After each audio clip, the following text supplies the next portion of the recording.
Hi, Yen. So, hello. And today I will be talking about love. And while it's not like a philosophy, I think that it's definitely a philosophical. Mm, mm. It's definitely oh, great start. It's definitely a philosophical topic, and I think it's complex enough and has a lot of nuance that it definitely has a lot to be talked about. So, I'm gonna start talking. So, so.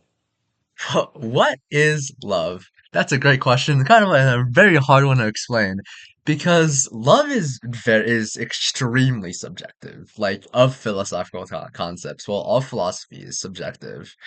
Love is definitely one of the most subjective because everybody has their own like perspective on love and what they think love is and if they feel love and what they want to get out of love and how they love. Like there's so many different things that go into just love that I think it's too much for me to explain right now. So I think I'm gonna just talk about it and then maybe I can go back to this question and try and answer it. So first off, I think it's like kind of nice to talk about like the different types of love that can be recognized.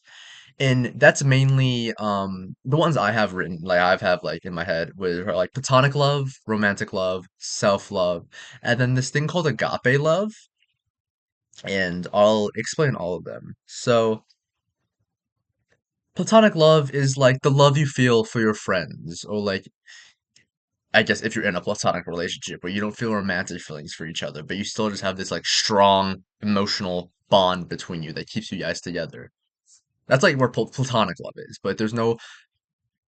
I mean, I guess if we're going into sexuality, perhaps platonic.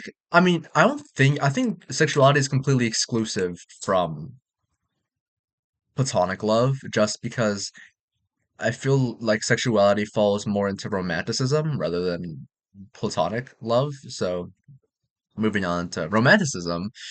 See, here's the thing though. It's like while these are perhaps different types of love, the lines between them can get really blurred depending on the person because every person has their own perspective on love.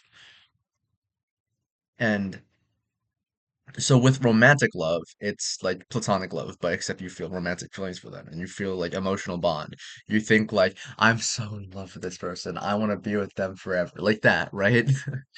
And um but it's weird though because like you can have an emotional like feelings and like bond with someone you're platonically in love with. So I think with romanticism, it really depends on the person what kind of like it really depends on the person what what they're sorry, I was trying to see if you could hear my computer fans. What they think romantic love is. Because I think the most baseline is that it's different from platonic love because you feel romantic feelings. But then what are romantic feelings, right? It's different for everybody. But that's like baseline. And then self-love is obviously the love that you show yourself. And self-love is very important. I think self-love is the most important type of love because in my belief, I think you need to be able to love yourself in order to love another person. And while this doesn't mean that, and obviously in my way, I think that you should accept yourself for who you are. You should be healthy with yourself, and you should be able to love yourself before you're able to love another person through like dating someone, right? But this isn't, obviously everything is case dependent in this context because I think a really like romantic thing that can happen is that you can date somebody and then you might feel awful about yourself, but you feel great about them, and then they in dating them and being getting close to them, they can help you realize how good of a person you are, and they can help you love yourself and dig you out of that like mental pit that you clawed yourself in. But I think we have to be careful about that because if we feel awful about ourselves and then we think someone is so awesome, that might be because we see in them what we don't have. And then that's dangerous because if we see in them what we don't have, we might put them on a pedestal and be like, this person is so much better than me, that's why I love them, and I'm going to like worship them all my life. That's not how love should be. Love should be mutual. You should accept the person for who they are, and you should love them equally as they love you and you love yourself, right? Actually, scratch that. You should love them unconditionally. You shouldn't put them on a pedestal, nor should you want somebody worshiping you, right? Because that's unhealthy. I believe at least. So that's a danger of like not loving yourself, but then going to date somebody, right? I'm just gonna use dating as like an example, like getting married and all that. And then we have agape love, and this one is I think it's like a Greek word. And I found something where agape love is sacrificial, sorry, unconditional, like generous and constant. Where it's described as the strongest form of love. And in order to feel and agape love is like the strongest form of love you can feel for somebody, and it's sacrificial. You sacrifice stuff for them. It's unconditional. You will love them always, no matter what. You do not expect to be loved back, and then it's constant. You always feel this for them. You love them no matter what. You generous of them. You don't hold grudges. All that. You bear their burden, right? And I think that's a really beautiful kind of love. Like it's really beautiful, and dare I say, like somebody finding that in their life is really awesome. And back when I was originally writing this bullet list, I didn't think I'd find that. 'Cause I didn't think I want that. But then ended up, as and then here we are, I have a girlfriend and I want to get married. So shit. But yeah. So I mean, I guess moving on with different things about how do we express love? And obviously everybody expresses love in their own ways. And I can say personally for me, obviously expressions of love show up in all different ways, right? You can like, show love by like just verbal or physical or giving gifts or doing something for them, like doing stuff for them, right? Everybody expresses love in their own way. And I think it's really important to remember this because person A might express love really openly. They're like, I love you so much, mwah, mwah, mwah, mwah, right? But then person B is like, they don't say I love you. They might seem cold or distant or indifferent, but they don't feel any less strong. They don't love you any less strongly than person A. They just express their love differently. And I think it's important to note because we have to remember love is completely subjective and how we express it is up to us.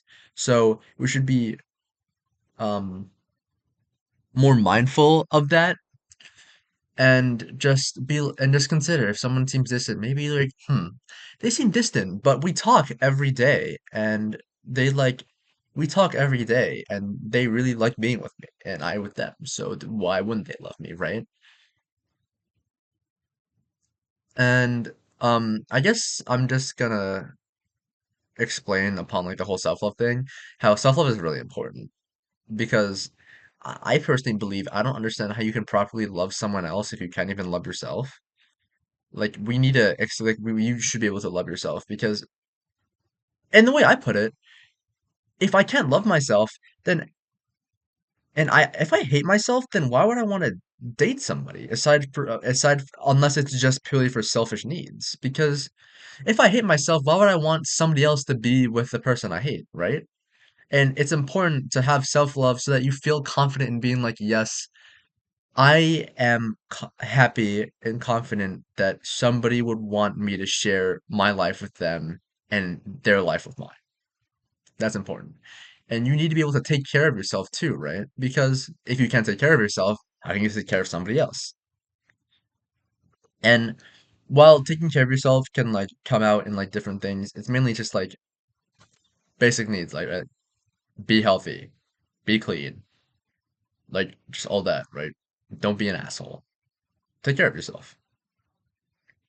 And obviously what I'm saying is my own personal opinions. They're not concrete truths. If you disagree with something I say, I'd be happy. I really want to read it because philosophy is all about discussion, and I want to get other people's thoughts on this and whatnot. So it'd be great if you could just maybe like a little, if you could comment your thoughts and opinions if you have any. Um, one second. Um, and while love seems like this amazing thing, it can definitely be as crippling as it can be uplifting, right? Because you can misunderstand it. There's like toxic love and all that. It can be manipulative. Like like I said before, if you misunderstand it and then from my perspective, you misunderstand it and you're not and both people don't equally love each other, if one person puts them up on a pedestal or one person were like lives if one person lives for the other person or if the other person lives for them, that shouldn't be the case. They should live for each other, right? Because that can then lead to manipulative toxic love where if you put someone on a pedestal, then you're both just loving each other for your own selfish reasons instead of loving each other because because you love yourself loving them, right? Your love isn't unconditional, and I think your love should be unconditional because if it's conditional, then that means that there's some selfish desire driving your love rather than it just being because this person's fucking awesome and you want to share your life with them and you want them to share their life with you. Well, it would be nice, but obviously you're not expecting anything in return. And um this is really like relatable for me just because like personal experiences, right? Before I used to identify as asexual, aromantic. I didn't have sexual attraction and I never felt romantic feelings for anybody, right? And I thought that was going to maintain for the rest of my life. I thought I was going to be single and I was just going to live alone with friends and all that. And I was a big guy where I'm like, I don't understand dating because I think just a really good best friend's the next best thing.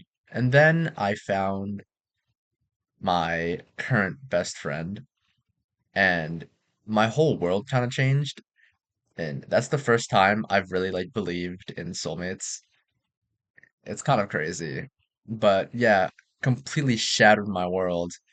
And now she was my best friend, and now we're dating. So I get to date my best friend, and it's awesome. And that's why it's really relatable for me. But aside from that, it's like,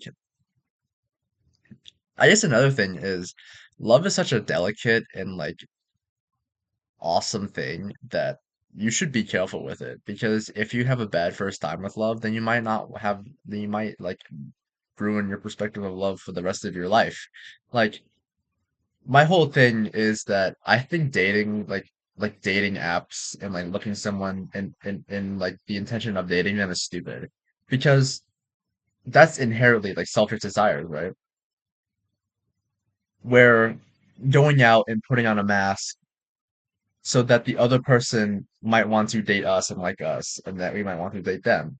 And then that's why I think dating ends up in ruins so often because parties put on a mask and then they slowly like lower the mask bit by bit, and then if they don't like what's underneath it, then they just end up breaking up and leaving. And I think being friends with somebody changes this because if you're friends with somebody, you lower that mask. And if you don't want to be friends with them, you don't want to be friends with them. But then if you do want to be friends with them, then it's fine. You can stay friends. But then if you guys think like, huh, this is awesome, and you want to be more than friends, then you already have that you're already building on a connection that's there. And you're just going to take it to the next step. And I think that's the most beautiful thing that can happen. Like what happened with me. And it's awesome. So what is love? That's just such a big question. Like, and I think in my terms, love is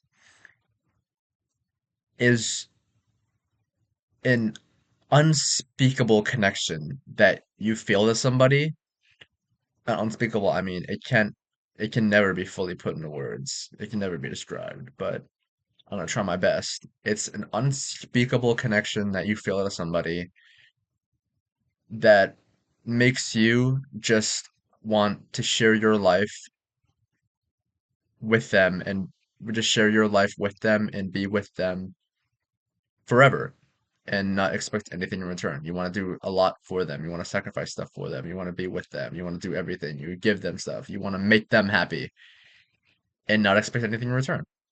I think that's what love is. And that's my thoughts on love. So, thank you for listening. If you have anything to say, comments. If you disagree with me, comments. If you hate me, comments. So, thank you for listening and bye.